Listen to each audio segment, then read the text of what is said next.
Detroit, Michigan, a city that's experiencing a rebirth. The auto industry's hold on Detroit is loosened, and it's establishing a whole new identity.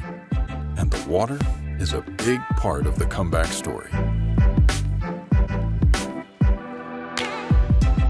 The city is situated between Lake Erie and Lake St. Clair, which are connected by the Detroit River. A vessel heading north on the river will have the U.S. to port and Canada to starboard. Detroit doesn't get the credit it deserves as a boat-friendly city. It's always been a major port. The Port of Detroit manages more than 13 million tons of cargo every year. But new development and a riverfront revitalization has the Motor City revving its engines. Chris Paulum handles marketing and communications for Ilmor Engineering, the marine engine manufacturer based on the outskirts of the city. I had the opportunity to give a lot of tours and bring a lot of new people through the city and have them experience it by water. I think it's one of the best ways to see the revitalization and see everything that's going on in Detroit through the lens of the water. We're transiting up the Detroit River. The Detroit River flows into Lake St. Clair, and then on the north end of Lake St. Clair meets with the St. Clair River, and then the St. Clair River empties out into Lake Huron, which is the next Great Lake in line.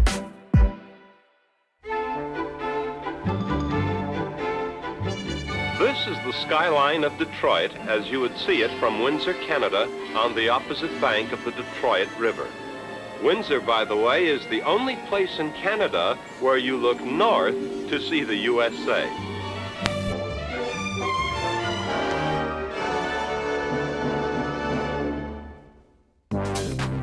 It's a stunning fall day in Michigan, calm waters and bluebird skies. A beautiful backdrop for an equally beautiful boat, the ultra-modern Aviara AV36. It's powered by twin 430 horsepower, 6.2-liter Ilmor engines and has a slick, swanky look from the upholstery to the finishes to the helm station. The water has always come in handy here, dating back to the city's founding as a trading post in the early 1700s. Detroit was founded as a French trading post. Obviously, from that, it grew up on the water. Then the water provided ample access for the automotive industry to grow and develop here, with all of the raw materials coming from northern Michigan by a freighter into the Detroit area to be turned into materials to make and assemble automobiles.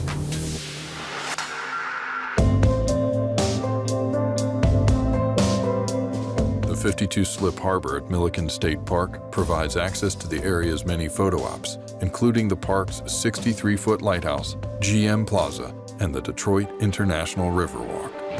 Central to the entire river experience in Detroit is the beautiful Riverwalk with a number of small parks and concert venues and civic gathering spaces that stretches the entire expanse of the downtown river run through Detroit. A really phenomenal way to experience the city and capture all the attractions.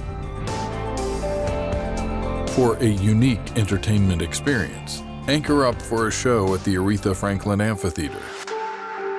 Great place. You can kind of anchor off right here. You know, you're right backstage.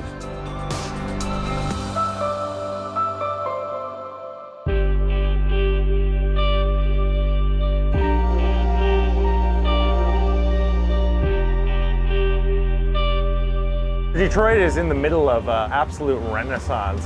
Over the past 10 years, the city's seen countless new restaurants, developments, droves of new people moving into the city. It's really been phenomenal to watch.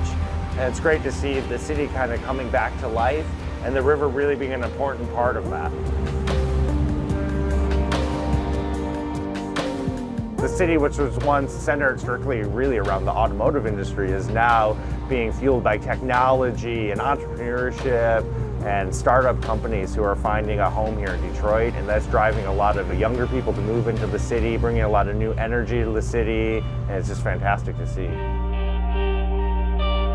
The tower cranes along the riverfront are a reminder that a bigger and better Detroit is currently under construction.